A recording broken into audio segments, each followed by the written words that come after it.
আয়াত ৩৯ বল কাযযাবু বিমা লাম ইউহীতু বিইলমিহি ওয়ালাম্মা ইয়াতিহিম তা'ওয়ীলুহু কাযালিকা কাযযাবাল্লাযীনা মিন ক্বাবলিহিম ফানজুর কাইফা কানা আকিবাতুয যালিমিন। অনুবাদ: বরং তারা যে বিষয় জ্ঞান আয়ত্ত করেনি তাতে মিথ্যারোপ করেছে, আর যার প্রকৃত পরিণতি এখনও তাদের কাছে আসেনি। এভাবেই তাদের পূর্ববর্তীরাও মিথ্যা আরোপ করেছিল। কাজেই দেখুন জালিমদের পরিণাম কি হয়েছে।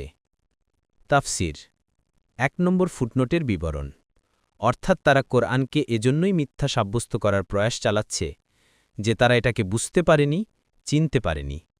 কোরআনের এরূপ অনাগ্রহী তাদের মানতে নিষেধ করছে। অন্য আয়াতেও আল্লাহ এরকম কথা বলেছেন। তিনি বলেন, আর যখন তারা এটা দ্বারা হেদায়ত পায়নি তখন তারা অচিরেই বলবে, এ এক পুরনো মিথ্যা। সূরা আল-আহকাফ ১১ নম্বর আয়াত। ২ নম্বর ফুটনোটের বিবরণ, এখানে তা'ওয়ীলু এর মর্মার্থ হল প্রতিফল এবং শেষ পরিণতি, অর্থাৎ এরা নিজেদের গাফলতি ও নির্লিপ্ততার দারুণ কোরআন সম্পর্কে কোনো চিন্তাভাবনা করেনি।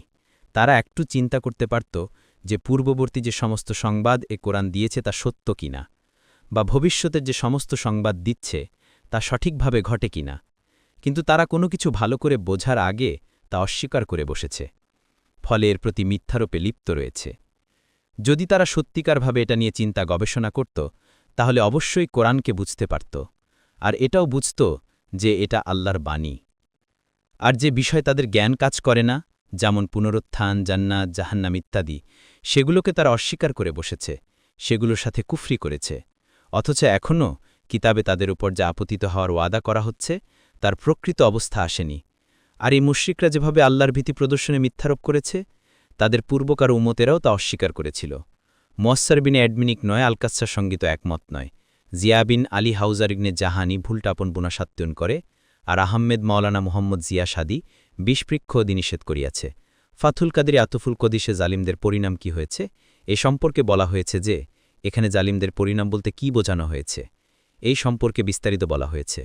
ফাথুল কাদিরে জালিমদের পরিণাম সম্পর্কে আরও বলা হয়েছে যে, এখানে জালিমদের পরিণাম বলতে কি বোঝানো হয়েছে এই সম্পর্কে বিস্তারিত আলোচনা করা হয়েছে। ফাথুল কাদিরে জালিমদের পরিণাম সম্পর্কে আরও বলা হয়েছে যে, এখানে জালিমরা কে, তারা কিভাবে জুলুম করেছে এবং তাদের পরিণাম কি হয়েছে সে সম্পর্কে বিস্তারিত বলা হয়েছে।